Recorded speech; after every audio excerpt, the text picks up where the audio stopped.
있기를 기원합니다. 저는 한 50년 전에 1960년대 초반에 저는 그 안동에 제가 나온 학교는 경안고등학교, 우리 기독교에서 세운 경안고등학교, 지금도 학교가 옮겨서 잘 운영되고 있습니다. 제가 다니던 그 고등학교의 교훈이 걷는 자만이 앞으로 간다. 그것이 저희 학교의 교훈이었습니다.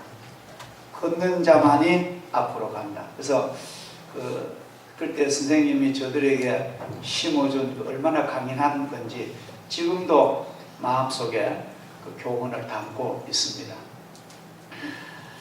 우리가 앞으로 걷자면은 너무 현실에 안주한 것에 연연하면은 앞으로 나갈 수 없습니다. 어떤 익숙한 것, 또 안일한 것, 과감히 벗어날 수 있는 그런 용기가 있는 사람이라야만 미지의 세계로 갈 수가 있는 것입니다. 그 항구에 정박해 있는 배는 굉장히 안전합니다. 방파제가 있고 안전시설이기 때문에 웬만한 태풍이 와도 항구 안에 있는 배는 안전합니다. 그러나 배를 만든 목적은 항구에 메어두려고 만든 것이 아닙니다. 배에 만든 목적은 거친 파도를 가서 사람을 실어다 주고 화물을 실어오고 하는 그런 항해하기 위한 배지, 안전한 항구에 묶어두는 정박한 배는 아니라는 것입니다. 제가 한번 이런 글을 봤어요. 영국의 그 해변에 있는 갈매기 떼가 아주 떼죽음을 했다는 기사를 봤는데, 그 내용이 영국의 저 북쪽, 노르웨이 쪽으로 북쪽 북해안이 굉장히 청정 지역이랍니다. 우리나라로 말하면 울릉도 가는 그런 맑고 푸른 바다인데, 거기는 갈매기가 서식하기 아주 좋은 바다랍니다. 깨끗하고 먹이도 많고 그런 해안인데, 어느 날 갈매기가 막 떼죽음을 당한 거예요. 그래서 그 갈매기가 왜 죽었는지를 이제 그 원인을 알아보니까, 이제 영국 사람들이 피서철이 되면은 온 가족들이 애기들하고 가족 단위로 모든 국민들이 이제 바닷가로 피서를 가는데, 저 북쪽 아일랜드 그 북해 쪽으로 많이 가. 그래서 가면은 이제 그 관광객들, 피서객들이 와가지고 갈매기들이 오니까 전부 이제 과자를 주는 거예요. 재미가 있어가지고. 과자도 그냥 과자가 아니고 기름에 튀긴 과자.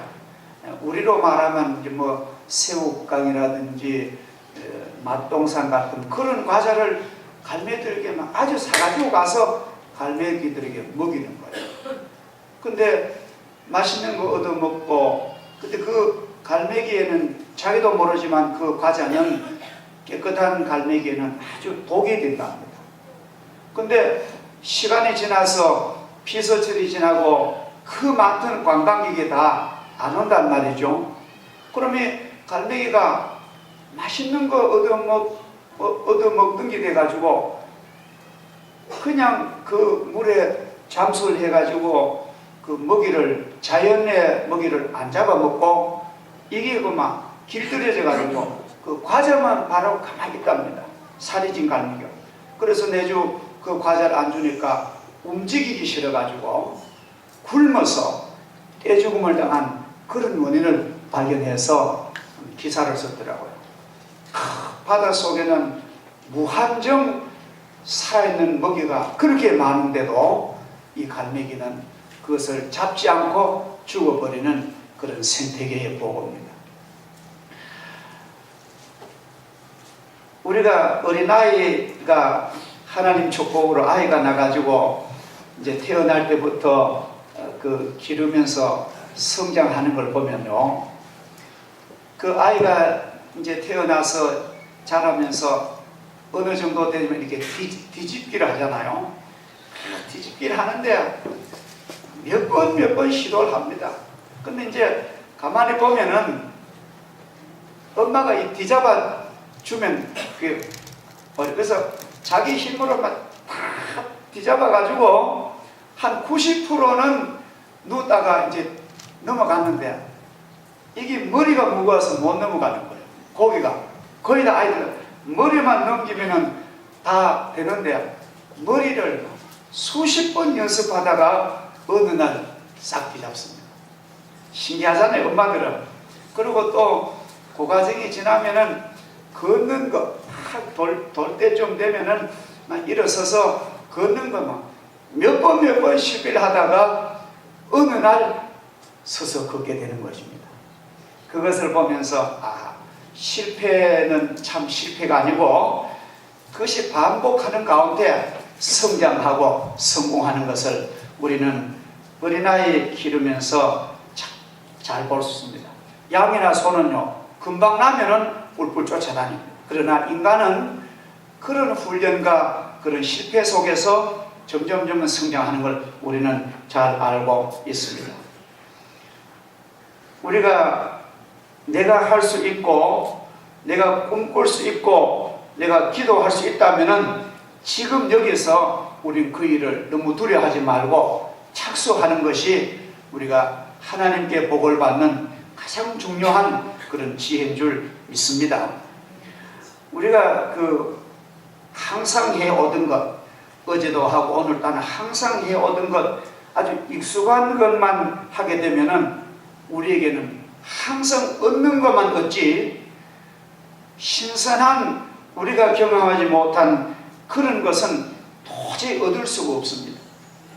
익숙함이 편리하다고 그 자리에만 안주하면은 그 익숙함이 결국은 내게 독이 됩니다. 그래서 안일한 생활에 빠지게 되면요 사람이 매너리즘이라고 아주 나태해지고 아무 의욕도 없어지고 무기력한 증세가 와서 정신적인 환자가 되는 거예요. 특별히 이런 보면은 더 그렇습니다. 그래서 우리가 그렇게 그것이 이제 안일한 생활의 습관이고만 다른 거 일을 하지 아니하면은 인생의 불행한 먹구름이 어느 날 갑자기 내 앞을 확 가로막히면은 사람은 앞으로 조금도 못 나가.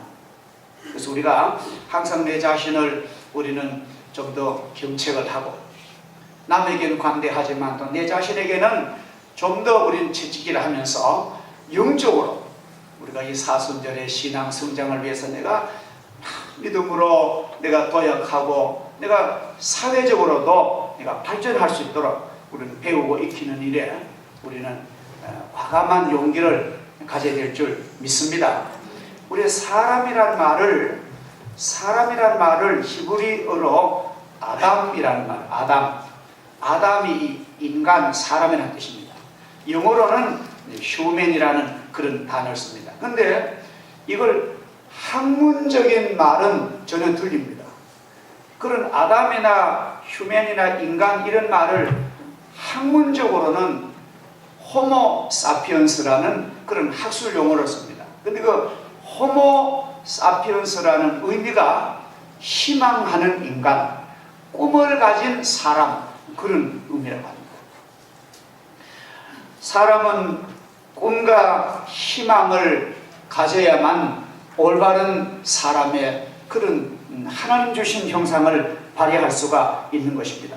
오늘 성경 말씀에 묵시가 없으면 백성이 방자히 행하거니와, 그게 묵시란 말을, 묵시가 없으면 그 묵시란 말을 제가 영어 성경을 보니까 revelation, 하나님의 계시가 없으면, 하나님의 영감이 없으면, 하나님이 주신 꿈이 없으면 백성이 아주 안일해져 가지고 방자히 행하거니와, 하나님의 묵시와 하나님의 계시와 하나님의 영감을 받는 민족은 하나님의 복을 지키게 되고 복을 받게 되는 것인 줄을 믿습니다. 바울 사도는 그가 보낸 로마서 12장 12절을 보면은 그가 로마 교회에 보내는 편지 중에서 이러한 강력한 호소를 하고 있습니다. 그때 당시 그 편지를 받는 대상자들은, 로마 교회 성도들은 그 기독교 신앙의 모진 박해에 찬바람을 맞고 있는 그런 환난 중의 시기였습니다. 환난과 핍박 중에서 힘들게 살아가는 로마 교회 성도들에게 이런 말 하는 거예요. 소망 중에 즐거워하며 환난 중에 참으며 기도에 항상 힘쓰며 성도들의 쓸 것을 공급하며 손님 접대하기를 힘쓰십시오. 네? 아주 바울의 그 권면에 보면은 그런 환난과 핍박 중인 성도들에게도 절대로 소망을 잃지 말랍니다.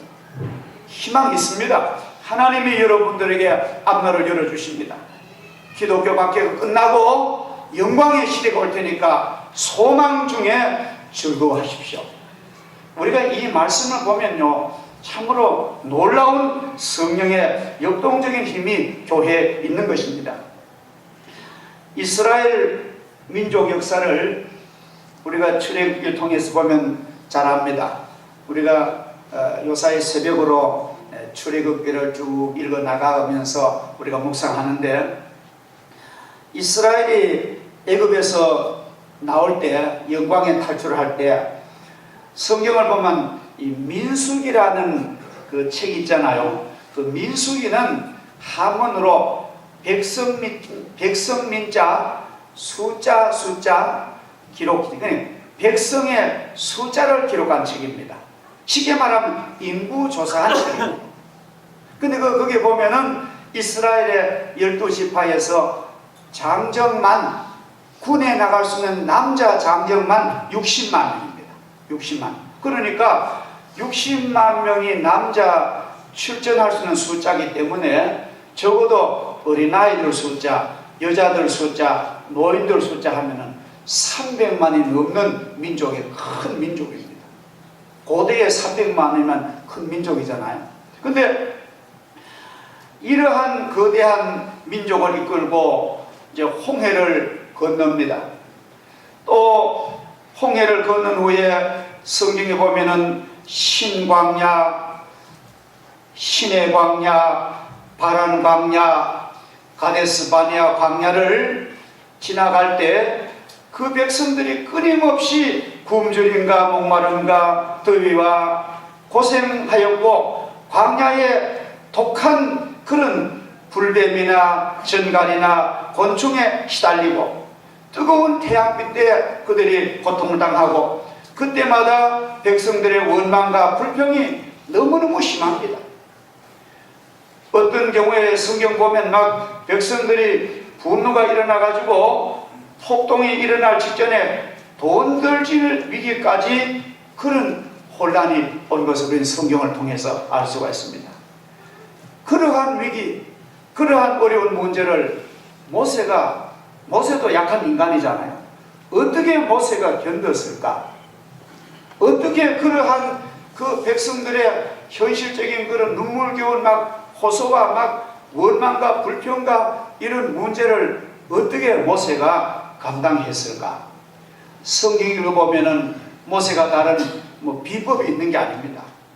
모세의 그 가슴 속에 주신 하나님의 꿈과 소망이 그를 버티게 한 것입니다. 그래서 모세가 백성들을 이렇게 위로합니다. 백성들이 우리에게 물을 주시오. 자녀들과 가축이 목말라 죽어갑니다. 우리에게 고기를 주시오. 우린 애굽에서 고기 가마밭에 살던 데가 그립습니다. 우리에게 양식을 주시오. 양념을 주시오. 거기에서는 부추와 마늘과 파를 먹었는데 우리는 막 속에 비위가 상해서 우리는 죽겠습니다. 우리가 죽을 곳이 없어서, 매장지가 없어서 이 광야에 가서 죽는단 말입니까? 그런 막 인간의 원색적인 현실적인 그런 원망을 할 때 모세가 어떻게 그래 견딥니까? 그러한 위기를 당할 때 모세가 가진 이겨내는 아주 중요한 것이, 모세가 가진 소망, 꿈이 없었다면 모세는 좌절했습니다. 사랑하신 내 동족 여러분, 우리가 조금만 참고 소망을 잃어버리지 마시면은 하나님이 약속하신 젖과 꿀이 흐르는 약속의 땅 가나안을 하나님은 주십니다. 하나님은 반드시 약속을 지키십니다. 여러분이 소망과 꿈을 버리지 맙시다. 우리가 이 광야를 참읍시다. 이게 모세가 전한 위로요 권면의 전부 대답이요. 다 소망을 잃어버리지 않는 것. 사람이요 희망 가진 가정이 승리합니다. 아무리 현실이 잘 나가도요 희망 없으면 그 가정은 그냥 쓰러지는 것입니다. 모세는 어려울 때마다 하나님께 엎드려 간절히 기도를 드립니다. 하나님께 지혜와 도움을 간절히 간구했습니다. 그때마다 하나님께서는 모세에게 방법을 알려주시고 탁월한 리더십을 하나님은 모세에게 묵시로 계시를 하셨습니다. 불평하는 그 백성을 인도하는 그런 사랑과 능력과 은혜를 충만하게 모세에게 주신 것입니다. 사랑하신 여러분, 우리도 어떻게 보면은 우리도 이스라엘 백성 같고 우리도 모세 같습니다. 다른 무슨 비법이 없는 것입니다. 힘들고 어려운 인생을 살면서 문제를 만난 분이 이 자리에도 계실 줄 압니다. 어떤 가정은 경제적인 어려운 힘든 문제 때문에 참으로 어려움을 겪는 그런 가정도 있겠고, 어떤 가정은 마음의 시련 때문에, 마음의 이 스트레스 때문에 먹을 건 있고 돈은 괜찮은데 막 마음이 상해서 그런 시련의 문제 속에 헤매는 그런 분도 있을 것이고, 또 복잡한 인간관계, 또 직장의 여러 가지 문제들, 상사와의 관계, 동료와의 관계, 또 사업의 문제, 여러 가지 가정사, 여러 가지 공부하는 학업의 문제, 참으로 우리의 삶은 어떻게 보면은 잔잔한 바다가 아닙니다. 막 폭풍이 있는 파도가 있는 바다 같은 우리의 삶의 현실임을 우리는 부정할 수가 없는 것입니다. 그런데 여러분 참 중요한 것은요, 우리 가정과 내게 문제가 있다라고 생각하는 사람은 그 사람은요 좋은 사람. 왜냐하면은 죽은 사람은 문제의식이 없어요. 그까지 그 가정이 막 대만 되고 말만 마고, 가족들이 불행하면 뭐 죄를 지면 짓고 말만 마고, 민족과 사회에서 뭐 어떻게 되지, 죽은 영혼이 죽고 의식이 죽은 인생은요 문제도 없는 거예요. 그리고 여러분은 살아있다는 그 증거가 문제를, 그래서 여러분이 행복한 것입니다. 문제가 있으면 하나님이 반드시 해답을 주실 줄 믿습니다. 이 세상 모든 문제는 반드시 답이 있는 거예요. 여러분 수학 교과서 보면은 초등학교부터 대학 고등수학까지 아무리 문제가 쉽건 어렵건 반드시 답이 있는 거예요. 하나님은 그렇게. 그래서 살아가는 여러분은 살아있음에 감사하고, 내가 살았기 때문에 문제가 있다, 그러한 긍정적인 마음을 가지시고 기도로서 그 문제에 접근하시면 하나님께서 좋은 해답을 주실 줄을 믿습니다. 여러분 어려운 문제에 부딪히거든 주님 앞에 엎드려 기도하세요. 주님, 내가 이런 어려운 문제 당했습니다. 주님 어떻게 할까요? 주님 나를 도와주시옵소서. 그러게 주님 앞에 엎드려 기도하시면은 하나님이 영감을 주시고 하나님 내게 계시를 주시고 은혜를 주시면은 그 문제를 우리는 이길 수가 있는 것입니다. 참 놀라운 사실. 막 사람들이만 나를 비판하고요, 따가운 시선을 느끼고 혹시 그런 경우가 있다고 합시다. 물론 내가 어떤 실수를 했든지 가지고 막 사회 나가면 날만 쳐다보는 거고 내가 따가운 시선, 남의 비판을 받는 경우 있거든. 여러분 그것도 여러분 이렇게 믿음으로 처리하세요. 바울 사도는 이런 고백을 합니다. 사실 바울 사도는 그가 고귀한 선교를 추진하는데 아마 기독교 역사에 예수님 다음으로 바울이 위대한 사람이잖아요.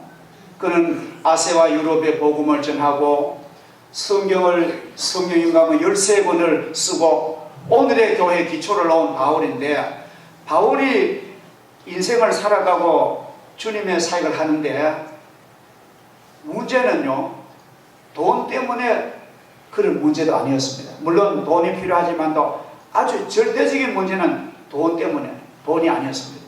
그리고 바울은 그 자기가 히브리인이지만도 다른 민족에게 가서 복음을 전하는데 어느 문제나 타 문화가 다른 문화의 차이 때문에 그는 고통 물론 당했겠죠. 그러나 그는 호소한 적이 없습니다. 근데 바울이 제일 당했던 아주 무거운 힘든 문제가 무엇이죠? 자기 동족 유대인들의 율법주의자들이 막 공격하는 거예요. 당신은 왜 예수의 복음만 전하느냐고, 당신은 왜 할례를 안 전하고, 그래 막 간 곳마다 바울의 가슴을 막 찌르는 거예요. 근데 바울이 고린도전서 읽어보면은 이런 말 합니다. 나는 다른 사람의 비판이 내게는 아주 작은 문제다. 뭐냐면 바울 사도가 다른 사람의 비판을 무시했다는 말을 안 해요. 여러분, 세상 사람의 나를 향해서 보는 그 시선과 말을 너무 의식하면은요, 소망도 잃어버리고 할 일을 못합니다. 내가 비록 부족하지만도 당신의 말도 어느 정도는 일가지만도 나는 그 비판 때문에 내 갈 길을 나는 멈출 수가 없어. 나도 내 자신을 너무 가혹하게 비판하지 않고 나는 하나님의 판단에 맡겨버립니다. 고린도전서 2장을 읽어보면은 바울이 다른 사람의 비난도 그렇게 크게 의식하지 않고 자기의 할 일을 기도로 추진하고, 또 자기 자신도 자기 자신을 너무 호되게 비판하는 거예요. 사람이요, 자기가 자기 자신을 용서하지 못하면 결말은 아주 비참하게 됩니다. 나는 나쁜 사람이야, 나는 살아서 아무 가치 없어, 그러면 끝나잖아요. 그죠? 그러니까 성경을 보면은 이후에 하나님이 나를 판단하실 테니까 나는 꿈을 가지고 내가 사명을 감당하면은 그것이 가장 복된 사람인 줄 믿습니다. 우리는 주님 앞에 엎드려서 우리가 하나님 앞에 힘을 얻고, 주님, 나 이렇게 힘들고 어렵습니다. 내 마음이 지쳤습니다. 주님, 날 도와주시옵소서. 주님, 나에게 은혜 내려 주시옵소서. 이렇게 기도하고 찬송하면은 하나님이 주신 놀라운 은혜로 우리를 축복해 주실 줄을 믿습니다. 소망을 이루어 주시는 분은 하나님이십니다. 내 인생의 꿈과 내 인생의 소망을 이루어 주시는 분은 하나님의 말씀이고 하나님이십니다. 하나님의 약속을 믿고 그 명령을 지키면, 하나님 말씀을 순종하면 반드시 내 소망은 이루어지고 그 결과는 큰 보람과 기쁨과 은총으로 우리는 내 삶의 아름다운 열매로 우리는 기쁨을 맛볼 수 있을 줄 믿습니다. 현대 이스라엘 국가는 세계적인 모범 국가고, 참으로 그들은 경제적으로도 윤택하고, 이스라엘의 1인당 국민 소득이 3만 5천 불이고, 그 작은 국가가 얼마나 세계 모범 국가로 이렇게 돈을 벌겠습니다. 그들은 강인한 신앙과 민족 정신을 간직하고 국가 안보와 민족의 번영을 다져가는 이스라엘 민족의 현실입니다. 그 어려운 시련을 극복하고 세계 곳곳에서 눈부신 활동을 하는 그들에게는 어떤 특별한 점이 있을까? 살을 내고 뼈를 깎는 고통과 슬픔으로 점철된 그 2000년의 유랑생활, 집시 같고 보헤미 같은 그런 세계 유랑생활을 마치고 불모의 사막 같은 광야의 땅에 이스라엘 공화국을 건설한 불사조와 같은 생명력과 주위에 1억 5천만이 넘는 아랍 민족의 끊임없는 전쟁 위험 속에서도 그들만의 역사와 민족 정신을 지켜가면서 부국 강병으로 오늘 국제사회에 기여하는 이스라엘, 그 국가가 제가 몇 년 전에 가보니까요, 너무너무 살기 좋은 나라입니다. 얼마나 살기 좋은 나라인지 그 메마른 광야 같은 이스라엘 국가요. 푸른 나무가 온 국토를 덮고 그 이스라엘은 3대 그 경작지가 있습니다.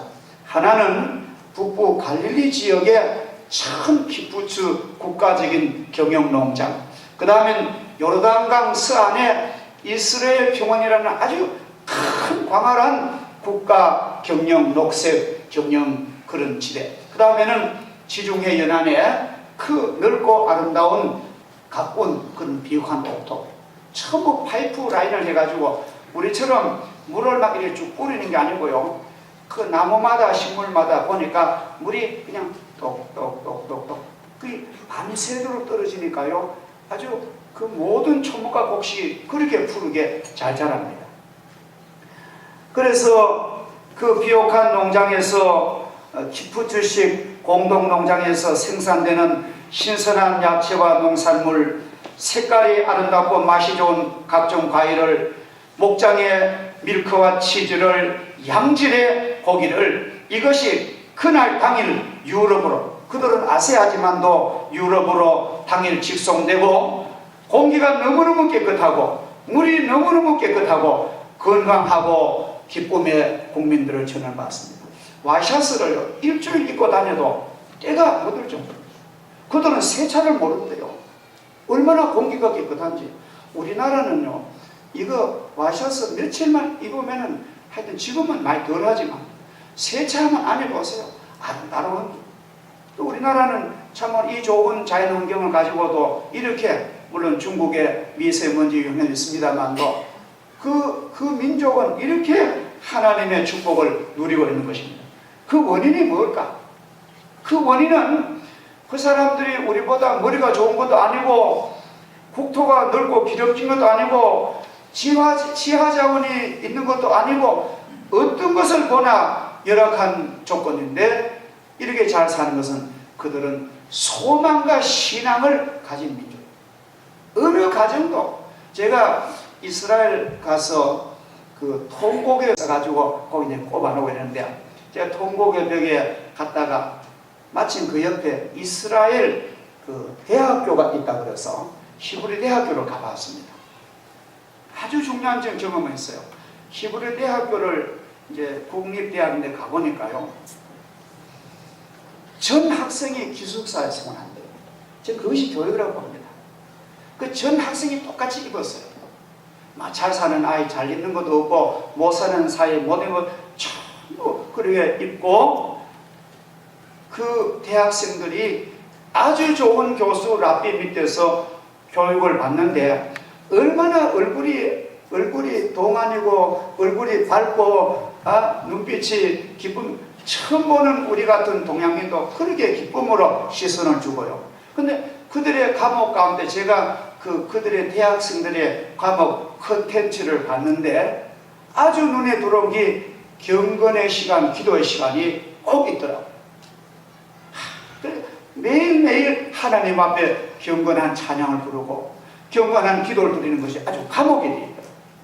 그래서 꿈을 불어넣어주고 막 계시의 정신을 붓고, 그래서 이스라엘 민족이요, 지금 세계적으로 두각인데, 여러분도 아시지만 노벨상의 25%가 이스라엘 사람들이고, 세계적인 석학들, 아인슈타인이라든지 시그문드 프로이드 심리학자라든지 세계적인 지휘자 번스타인이라든지 세계적인 정치가 헨리 키슨저라든지 이런 모든 세계를 움직이는 그 인재가 히브리 민족의 출신이라는 거예요. 그러니까 이렇게 경건하게 기도하고, 이 길거리에요, 우리처럼 그냥 담배 꽁초 버리고 찾아볼 수가 없는 거예요. 얼마나 자기 역할과 질서가 있는지 참으로 부러운 저는 여행 감동을 받았습니다. 지금도 그렇게 기른 그 농장에 기른 그 채소를요, 당일 독일로 실어가는데, 독일에서는 정책적으로 우리가 이스라엘 민족 모르고 너무 죄를 많이 지었으니까 속죄하는 마음으로 그 아이스피즈 형무소에 가스로 죽인 그 죄, 히틀러의 죄를 속지 않으라고 아예 독일은 계획적으로 채소를 하지 말아 간답니다. 집에 텃밭에 정도는 하지만도 아예 기업적으로 하지 말고 전 독일의 채소를 이스라엘에 공급하는 그런 속지 않은 국가. 일본하고는 아주 정반대입니다. 똑같은 2차 대전의 전범국이지만도 독일은 진심으로 사과하고, 얼마 전에 독일의 그 메르겔 총리는 여자잖아요. 그 독일 메르겔 총리의 아버지가 동독 목사님이셨습니다. 동독 출신. 목사님의 딸이 총리가 돼가지고 얼마나 국제 정치에 두각을 나타내는지 참회하고 용서를 기록해서, 얼마 전에 신문에 보니까 메르겔 총리와 그 독일의 국회의원들이 이스라엘에 초대가 가가지고 이스라엘의 명예 시민증을 받더라고요. 그렇게 자기의 잘못을 속죄하고 경제적으로 갚아주고 하니까 국제사회에서 지난번의 잘못을 용서하는 거예요. 우리가 개인적으로나 또 국가적으로, 제가 일전에 어떤 중요한 관계에 있어서 크게 잘못한 사람의 청탁을 받고 그 상대에게 어렵게 자리를 마련했는데, 그 보통 일이 아닌데 만나가지고 참으로 장로님, 교인들에게 내가 참 잘못했습니다. 꿇어 엎드려 사과를 하고, 그러면은 우리 한국 교회는 참 사랑이 많은 거예요. 뭐 어떤 것도 부모 죽인 원수 아닌 걸 다 용서할 텐데, 만나가지고 자기 잘못했다는 말은 하나도 안 하고 자기 자랑하고 자기 성교가 됩니까? 성교가 안 됩니다. 영혼에 힘이 없는 주의 백성이 성교가 안 됩니다. 그러니까 그분이 목사님 참여하는 마음이 없는데 제가 안 되겠다. 저는 그 한 가지 얘가 우리 모든 개인과 민족에 저는 적용된다고 봅니다. 그래서 우리는 이런 이스라엘의 그 부상하는 걸 보면서 우리도 하나님 앞에 예배를 잘 드리고, 우리도 하나님 앞에 기도로 나가고, 또 성경 말씀을 부지런히 읽읍시다. 성경 말씀을 여러분들 그 집에서 TV 드라마는 꼬박꼬박 보시죠. 저는 그 나쁘다고 안 그래요. TV 드라마를 꼬박꼬박 보시더라도 그것만 하지 마시고 하나님의 나라 드라마도 꼬박꼬박 봐야 됩니다. 예배 드리는 일이나 성경 읽는 하고 이게 균형이 맞아야 되지. 세상 드라마만 한 번도 안 빠지고 봐놓고 성경 읽는 거라든지 기도하는 일에 예배 헌신은 이게 약해지면, 이게 균형이 무너지면 안 되는 거예요.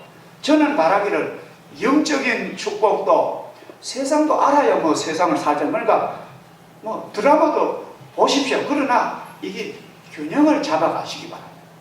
하나님 백성이 하나님의 은혜와 영적인 실력도 기르고 세상 것도 해야 되지.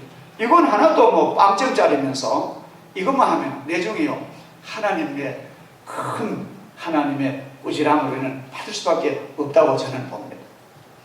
자, 우리의 아름다운 가정도 하나님의 말씀과 순종하는 가족들, 믿음으로 기도하며 장래를 꿈꾸는 그런 가족들이 살면은 하나님은 반드시 그 가정을 축복해 주시고 쓰실 줄 믿습니다. 우리 조국도 역시 세계적인 민족이 되자면은 우리는 앞으로 통일 한국과 우리가 다음 세대에 우리 한국의 백성이 국제사회에 그런 참으로 좋은 리더가 되자면은 우리는 정신적으로, 우리는 영적으로, 육적으로 탁월한 훈련을 해야 됩니다. 그것은 오늘 꿈이 있어야 됩니다. 하나님 앞에 우리는 꿈을 가지고 묵시를 가지고 소망을 가지고 우리는 가정을 이렇게 내가 하나님 하고 싶습니다. 우리 교회를 하나님 이렇게 내가 만들어 가고 싶습니다. 비록 좌절을 하고 비록 넘어질지라도 괜찮다는 거예요.